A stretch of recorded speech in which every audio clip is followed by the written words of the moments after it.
नमस्कार दोस्तों।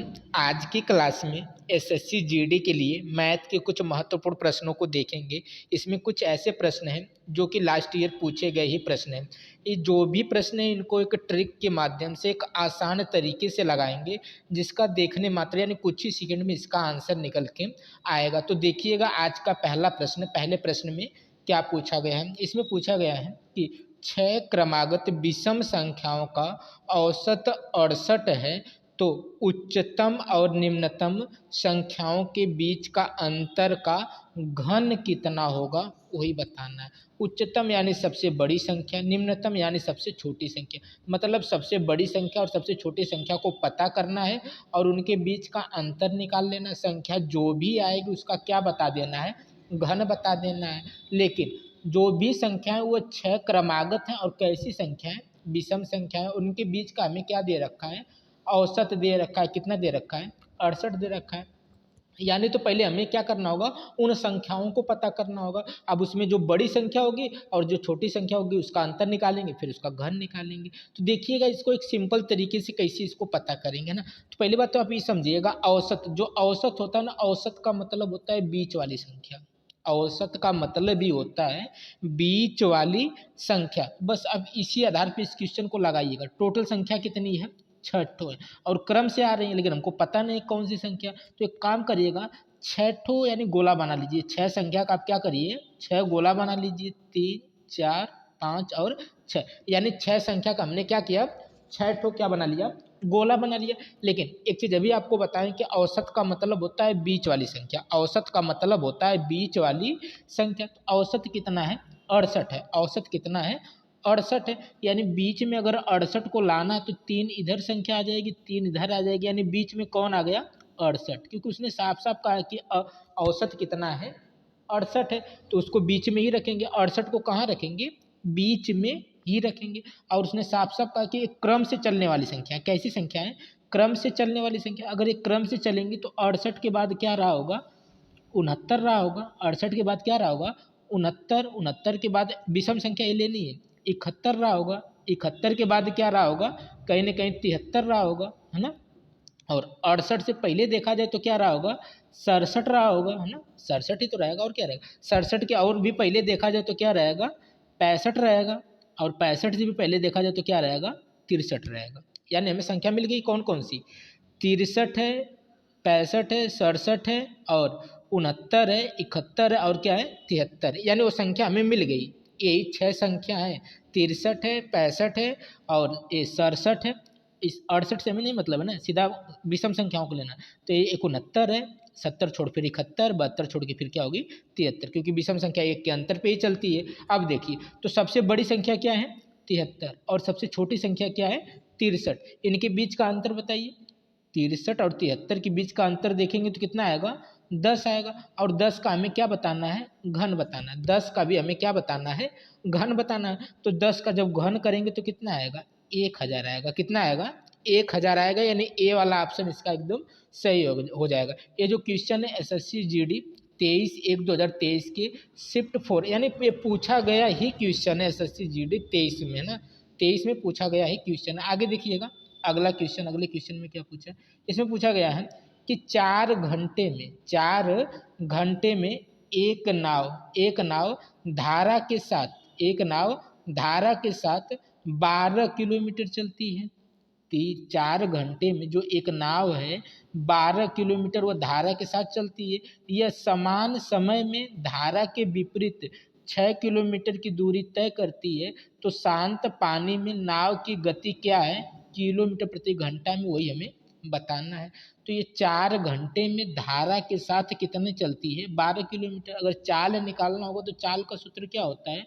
चाल बराबर दूरी बटा समय। दूरी बट्टा क्या होता है?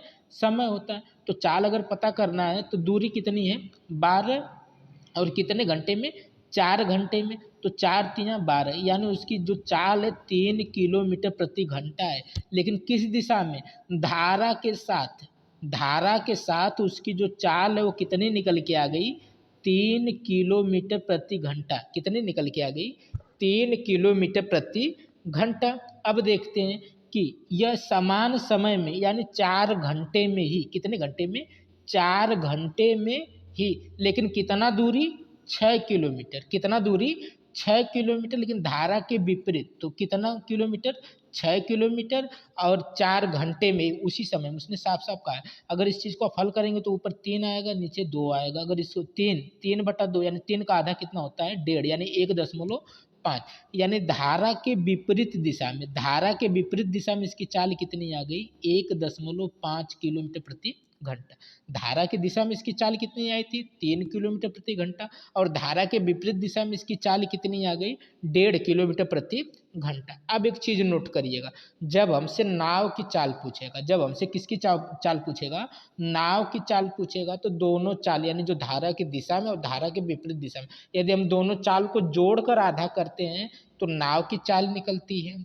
जब जोड़कर आधा करेंगे तो नाव की चाल निकलती है। कभी कभी धारा की चाल पूछता है, जब भी हमें धारा की चाल निकालनी होती है तो दोनों चालों को माइनस करके आधा किया जाता है, तब धारा की चाल निकलती है। तो इससे हमसे पूछा क्या है, नाव की चाल, मतलब दोनों चाल को जोड़कर हमें क्या करना है, आधा करना है।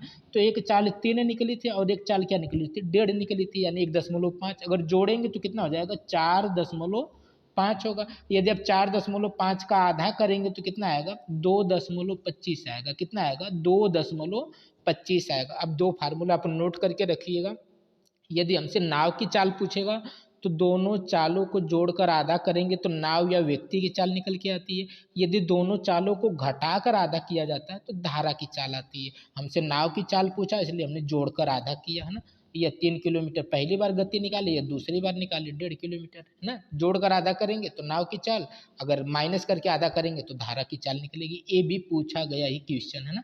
आगे देखिएगा, अगला प्रश्न, अगले प्रश्न में क्या पूछा है, इसमें पूछा गया है कि प्याज की कीमत में, प्याज की कीमत में 25% की वृद्धि से, 25% की वृद्धि से एक महिला 200 रुपये में 5 किलो चीनी यानी प्याज, सॉरी चीनी नहीं, प्याज, 5 किलो कम प्याज खरीद पाती है, तो प्रति किलो प्याज की बढ़ी हुई कीमत हमें बताना है। तो इसका एक तरीका तो ये है कि आप 100 माने, दूसरे को 125 माने, अनुपात जो बचे ना वो एक सिंपल यानी कहने मतलब बेसिक तरीका एक्स वाई मान के लगाना है।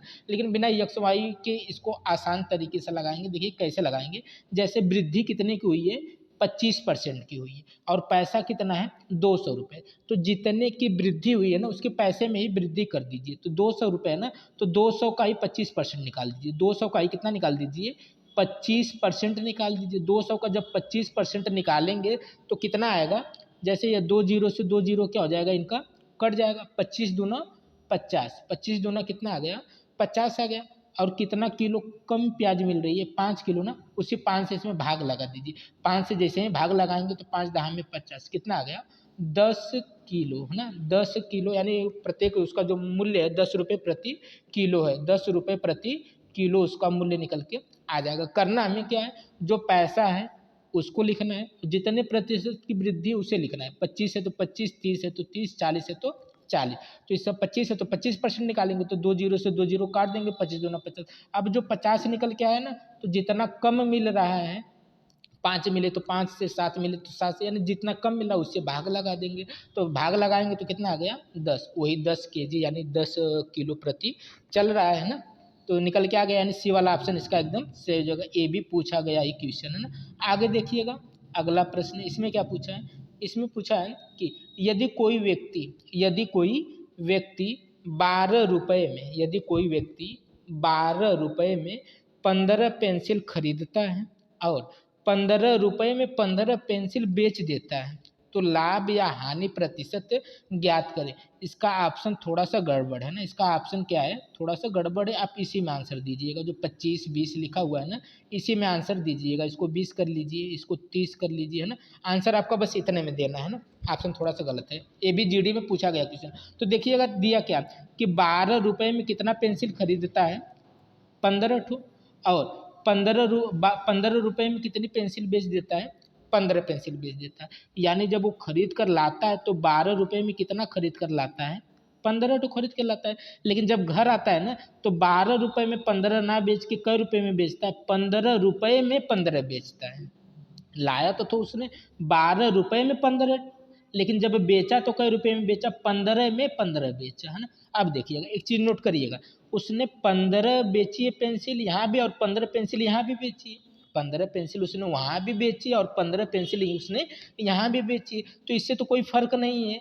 अब देखिए, लेकिन उसने खरीदा कितने में था, 12 रुपए में। उसने खरीदा कितने में था, 12 रुपए में, लेकिन उसने बेचा कई रुपए में है, 15 रुपए में। 15 खरीदा था, 15 ही बेचा है, लेकिन उसने खरीदा था 12 रुपए में और बेचा कई रुपए में है, 15। उसने साफ साफ कहा कि 12 रुपए में 15 लाया और 15 रुपए में 15 बेच दी। यदि आप 12 रुपए की वस्तु 15 रुपए में बेचते हैं, यदि आप 12 रुपए की वस्तु 15 रुपए में बेचते हैं तो कई रुपये का लाभ कमाते हैं, 3 रुपए का लाभ कमाते हैं। लेकिन हमसे पैसा थोड़ी पूछा, वही तो हमसे प्रतिशत में पूछा। तो यदि आप 3 रुपए का लाभ कमा रहे हैं तो किस पे कमा रहे हैं, इसी 12 रुपए पे तो कमा रहे हैं। तो किस पर कमा रहे हैं, इस 12 रुपए पे कमा रहे हैं। गुणे क्या कर दीजिए 100, क्योंकि हमें प्रतिशत निकालना है। तो 3 चौके क्या हो जाएगा 12, इस 4 से 100 को काट दीजिए, कितना आ जाएगा 25%। यानी उसको जो लाभ हुआ वो कितने का हुआ, 25% का लाभ हुआ। आगे देखिएगा अगला प्रश्न, इसमें क्या पूछा है, इसमें पूछा गया है कि एक आदमी स्कूटर द्वारा, एक आदमी स्कूटर द्वारा 64 किलोमीटर प्रति घंटा की गति से एक निश्चित दूरी तय करता है और वह 16 किलोमीटर प्रति घंटा की गति से साइकिल चलाकर प्रारंभिक स्थान पर लौटता है, तो पूरी यात्रा में उसकी औसत चाल क्या है। मतलब वह ए स्थान से बी स्थान पे गया किस चाल से, 64 की चाल से। लेकिन जब यहाँ से यहाँ आया तो किस चाल से आया, 16 की चाल से आया। तो हमसे कह रहा है कि उसके आने जाने की औसत चाल निकालिए। जब भी औसत चाल निकालना होगा तो एक ही फार्मूला लगाइएगा।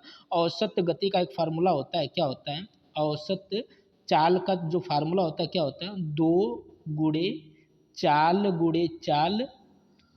बटे चाल प्लस चाल, यही फार्मूला होता है। जब भी औसत गति का है आप यही फार्मूला लगाइएगा, 2 गुणे चाल बटे चाल प्लस चाल। तो चाल की जगह चाल रखिए, तो पहले चाल कितनी है 64 है, पहले चाल कितनी है 64 है, 2 है तो 2 रखिए, 2 गुणे कितनी है 64 है, गुणे दूसरी चाल कितनी है 16 है, तो जितना जितना उतना रखिए, बटे चाल प्लस चाल, यानी 64 प्लस कितना करना है 16 करना है। तो 64 और 16 अगर जोड़ेंगे तो कितना हो जाएगा 64 यानी 6 70 यानी 80 हो जाएगा। कितना हो जाएगा 80 हो जाएगा। और ऊपर क्या है उसको वैसे लिखिए, 2 गुणे पहली चाल कितनी है 64 उसको लिखिए और दूसरी चाल कितनी है 16 उसको लिखिए। अब देखिए इसको एक साथ गुणा क्यों नहीं किया, क्योंकि ये काटने के काम आएगा ना। जैसे 16 25 कितना कर लीजिए 80 कर लीजिए, 16 25 कितना कर लीजिए 80 कर लीजिए। अब इनका आपस में गुणा कर लीजिए, 64 गुणे 2 करेंगे तो 4 दूना 8 होगा और 6 दूना 12, 128। और 128 में किससे भाग देना है 5 से भाग देना है। 128 में किससे भाग देना है 5 से भाग देना है। यदि आप 128 में 5 से भाग देंगे तो आपका आंसर जो आई थिंक 25.6 आ जाना चाहिए ना। वैसे हम देखते हैं गुणा कर भाग करके देखते हैं, जैसे 5 से भाग देना किस में देना है 128 में देना है। तो करिएगा 5 दूना 10 आएगा, 5 दूना 10, 1 से 1 काट दीजिएगा 2, यहाँ पे 28 हो जाएगा। 5 पच्चे कितना हो जाएगा 25 हो जाएगा, 3 बचेगा, दशमलव बढ़ाएंगे 30 होगा, 5 छक्का 30 यानी 25.6 किलोमीटर प्रति घंटा है। 25.6 किलोमीटर प्रति घंटा क्या है उसकी औसत चाल। फार्मूला हमें ये लगाना है, 2 गुणे चाल बटे चाल प्लस चाल।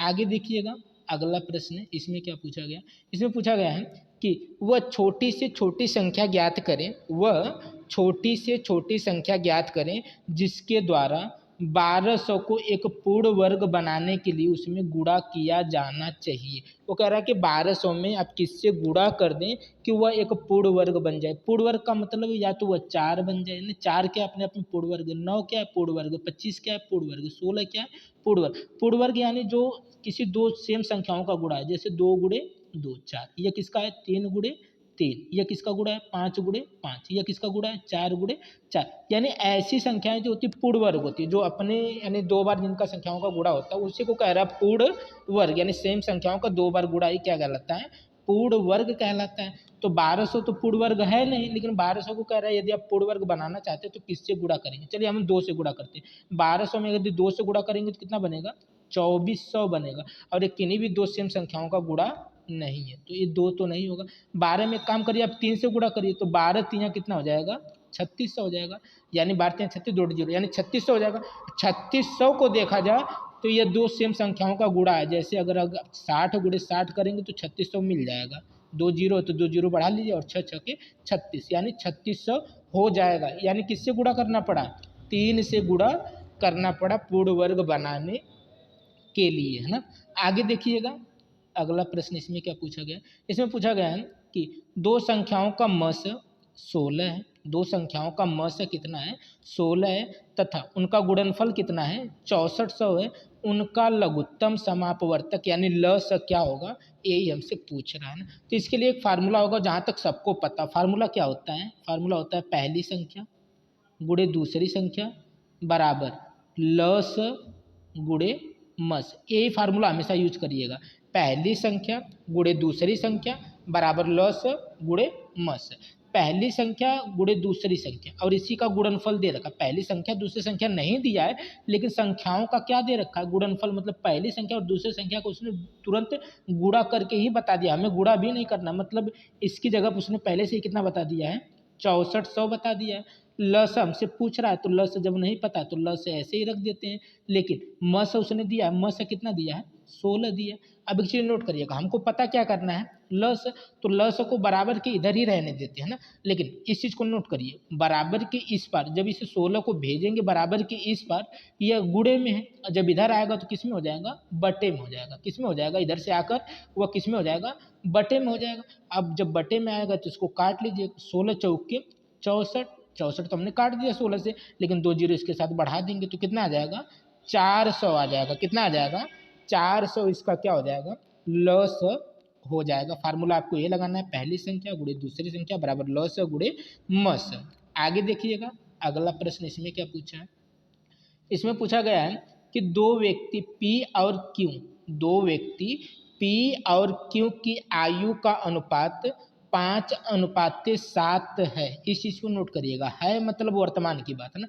8 वर्ष पहले, 8 वर्ष पहले P और Q की आयु का अनुपात कितना था, 7:13 था। P और Q की वर्तमान आयु क्रमशः कितनी है, यही बताना है। P और Q की जो वर्तमान आयु है वह कितनी है, यही बताना है। तो देखिएगा, पहले यानी पहले की लिखते हैं, पहले कितनी थी, 7:13 थी। लेकिन 8 वर्ष बाद है ना, 8 वर्ष पहले तो इतना थी, लेकिन फिर 8 वर्ष बाद जो होती है वो कितना हो जाती है, 5:7 हो जाती है। क्योंकि उसने साफ साफ दिया है, दिया मतलब ये वर्तमान का बताया, इसके साथ था लगाया मतलब ये पहले का बताया है ना। तो हमने पहले वाला पहले लिख लिया, बाद वाला हमने क्या कर लिया, बाद में कर लिया है ना। अब देखते हैं, इनके बीच का अंतर सही नहीं आ रहा ना, 7 है तो यहाँ 5, 2 का अंतर, यहाँ पे ज़्यादा का अंतर। जब भी ज़्यादा का अंतर होगा तो पहले आप इसका अंतर निकालिए, 5 और 7 का अंतर निकालेंगे तो कितना होगा, 2 होगा। और जब इसका अंतर निकालेंगे 13 और 7 का जब अंतर निकालेंगे तो 6 होगा। कितना होगा, 7 6 13, 6 होगा। अब जो अंतर निकाले उसी से ऊपर नीचे गुणा कर लीजिए। गुणा करने का मतलब इससे ऊपर गुणा करिए, तो 2 7 कितना हो जाएगा, 14 हो जाएगा। और इससे अगर इसमें करेंगे तो 13 दूना क्या हो जाएगा, 26 हो जाएगा। और जो यहाँ पर निकाले हैं तो 6 5 30, इसको यहाँ पर कर दीजिए, और 6 7 42, इसको क्या करिए, यहाँ पर कर दीजिए। 6 7 42 इसको क्या करेंगे, यहाँ पर कर देंगे, और 13 दूना 26 उसको वहाँ पर कर देंगे।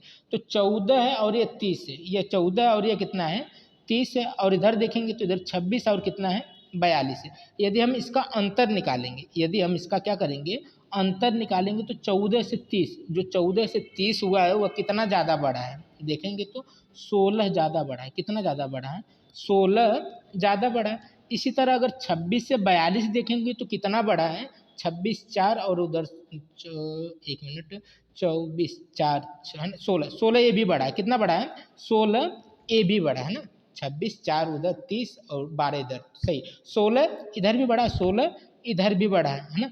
और लेकिन उसने बढ़ाया कितना है, 8 वर्ष पहले से 8 वर्ष अब ना। अगर देखा जाए तो यह जो उनकी आयु थी 7:13, यह कब की थी, 8 वर्ष पहले की थी। कब की थी, 8 वर्ष पहले की थी। और 8 वर्ष पहले की अनुपात बता दिया, 8 वर्ष पहले का ये अनुपात कितना बता दिया, तो 7:13। लेकिन फिर 8 वर्ष बाद देखा जाए तो कितनी हो गई थी, फिर 8 वर्ष के बाद देखा जाए तो कितनी हो गई थी, 5:7। तो यानी कितना उसने दूरी तय किया, 8 वर्ष तो पहले गया और फिर 8 वर्ष बाद आया, तो कुल उसने दूरी कितना तय किया था, 16, और अंतर भी कितने का आ रहा है, 16, यानी 16 बराबर 16, यानी 1 बराबर 1, है ना। तो यानी जो उनकी वर्तमान आयु थी वह कितनी थी, यानी पहले की आयु कितनी थी, 7 थी, और कितनी थी, 13 थी, 7 थी और कितनी थी, 13 थी। लेकिन कब बताना है, 8 वर्ष पहले की है ना, तो 8 वर्ष बाद जाएंगे तभी तो वर्तमान में आएंगे। जब 8 वर्ष बाद जाएंगे तो 7 में 8 ऐड करिए, तो 8 7 कितना हो जाएगा,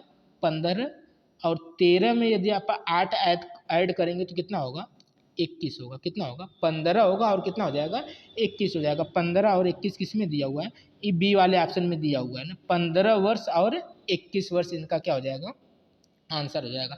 देखिएगा इस चीज़ को बड़े ध्यान से समझिएगा। 8 वर्ष पहले की ही आयु उनकी बता दिया था, 8 वर्ष कहाँ की बता दिया था, पहले की ही आयु बता दिया था। मान लीजिए इसको स्टॉप मानिए, यहाँ से 8 वर्ष पहले की आयु बता दिया, 8 वर्ष पहले की आयु। अब यहाँ से फिर कह रहा है कि 8 वर्ष बाद क्या होगी, तो अंतर कितने का आ रहा है, 8 वर्ष पहले और 8 वर्ष अब, तो कुल अंतर कितने का आ रहा है, 16 का अंतर आ रहा है। और यहाँ पर निकालने पर भी कितने का आ रहा था अंतर, 16 का ही तो अंतर आ रहा था। कितने का आ रहा था, 16 का अंतर आ रहा था। मतलब 16 का अंतर 16, यानी 16 बराबर 16, तो 1 बराबर 1। तो अगर इसको अगर यक्स मानते तो फिर भी यह कितना हो जाता, 7 हो जाता, और यह कितना रहता, 13 रहता। तो 7 और 13 यानी उनकी क्या है, पहले की आयु है, लेकिन 8 वर्ष बाद बताना, तो 8 वर्ष इसमें ऐड करिए, 8 वर्ष इसमें ऐड करिए, तो ये 15 आ जाएगा, और ये कितना आ जाएगा, 21 आ जाएगा। आगे देखिएगा अगला प्रश्न, ये भी क्वेश्चन सेम है ना, ये भी क्वेश्चन उसी तरह सेम है। देखिएगा कैसी लगेगा, जैसे राम है और कौन है, श्याम। राम है और कौन है, श्याम है। उनकी उम्र के सापेक्ष जो अनुपात दिया वो कितना दिया है, 4:5 दिया। कितना दिया है, 4:5 दिया है। कह रहा है कि 6 वर्ष बाद उनकी उम्र का सापेक्ष जो अनुपात है वो 5:7 हो जाएगा। उनकी उम्र में के बीच में कितना अंतर है ये बताना। तो पहले आयु कितनी थी, 4 और 5 थी, बाद में कितनी हो जाती है, 6 वर्ष बाद कितनी हो जाती है, 6 और 7 हो जाती है। कितनी हो जाती है, 6 और 7, यानी पहले जो उनकी आयु का अनुपात था वह 5 और 7 का अनुपात था, लेकिन 6 वर्ष बाद उनकी जो आयु का अनुपात है वह कितना है, 6 और 7। एक चीज़ हम अनुपात में ही अंतर देखते हैं, हम क्या करते हैं, पहले अनुपात में ही अंतर देखते हैं। अनुपात में अगर अंतर देखा तो 6 से 4 से कितना हुआ, 6, यानी कितना बढ़ा है, 2। 5 से 7 हुआ, कितना बढ़ा है, 2। अनुपात में तो 2 बढ़ रहा है, लेकिन उसने कितना बढ़ाया था, 6 वर्ष बताया था। तो यानी वो कहना चाह रहा है कि 2 बराबर कितना है, 2 के बराबर 6, यानी 6 किसके बराबर है, 2 के बराबर। जब 2 बराबर 6 है तो 1 बराबर कितना होगा, 3 होगा। 1 बराबर कितना होगा, 3 होगा। जब 1 बराबर 3 होगा तो 4 बराबर कितना होगा, 12। 1 बराबर 3 तो 5 बराबर कितना होगा, 15। तो 12 और 15 का अंतर कितना है, 3 वर्ष। अगर ये चीज़ आप ना निकालते तब भी कर लेते हैं, क्यों, हमसे क्या पूछा है, उनके बीच का अंतर ही तो पूछा है ना। तो 4 और 5 के बीच का अंतर कितना है, आप कहेंगे 1 अंतर है, 1 की वैल्यू कितनी है, 3 है, तब भी आंसर कितना आ जाएगा, 3 आ जाएगा। तो आज के यही कुछ महत्वपूर्ण प्रश्न थे। आशा करेंगे कि सभी प्रश्न आपको समझ में आ गए होंगे।